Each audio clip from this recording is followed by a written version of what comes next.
Spending $1,000 on recovery tech while sleeping 6 hours is burning money. And the most popular recovery method might actually be making you slower. The recovery market is valued at billions, driven by devices like the Theragun Pro Plus and Hypervolt 4. Marketing claims these percussive devices break up scar tissue and repair muscle, but that's physiologically impossible without a scalpel. What they actually do is gate pain signals to your brain. A 2023 systematic review confirmed that while percussive therapy significantly reduces DOMS and improves acute range of motion, it does not accelerate actual tissue repair. It's a neurological hack, not a physiological fix. You feel better, so you move better, but your fibers are still damaged. Next up, pneumatic compression, dominated by the Normatic 3 and the newer Therabody jet boots. These mimic the muscle pump to enhance venous return, flushing metabolic waste. They feel incredible, creating a strong placebo effect that lowers perceived fatigue. However, the price-to-performance ratio is skewed. A 2024 meta-analysis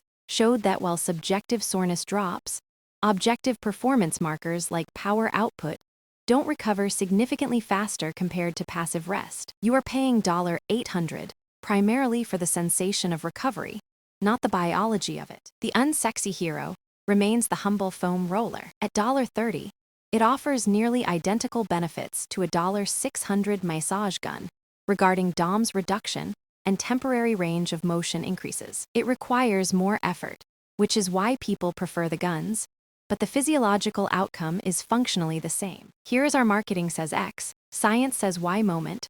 Cold plunges. Marketing sells ice baths as the ultimate recovery tool to reduce inflammation, but science shows that acute inflammation is the trigger for training adaptation. By icing immediately after hard sessions, you are blunting the fitness gains you just worked for. You must distinguish between recovery for performance tomorrow versus adaptation for next month. If you are racing back-to-back days, use ice to survive. If you are training for a marathon 3 months out, keep the inflammation.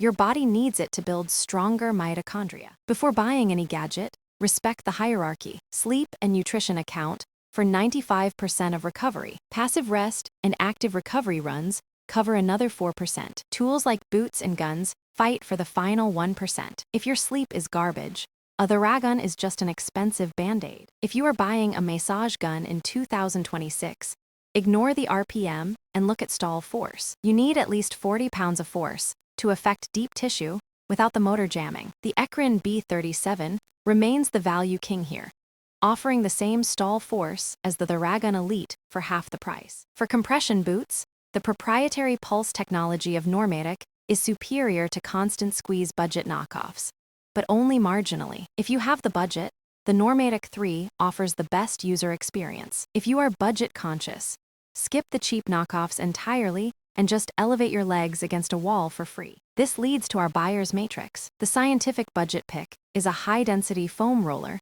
and 8 hours of sleep. The smart spender adds a high stall force gun like the Ekrin or Bob and Brad D6 Pro. The luxury tier adds Normatic boots, strictly for the psychological benefit of relaxation. Ultimately, recovery is about biology, not purchases. Tools can manage pain and improve how you feel, which has value, but they cannot replace the physiological repair that happens during deep sleep. Buy the tools if you can afford them, but don't let them replace the basics. Sleep first, roller second, gadgets last. Run smart,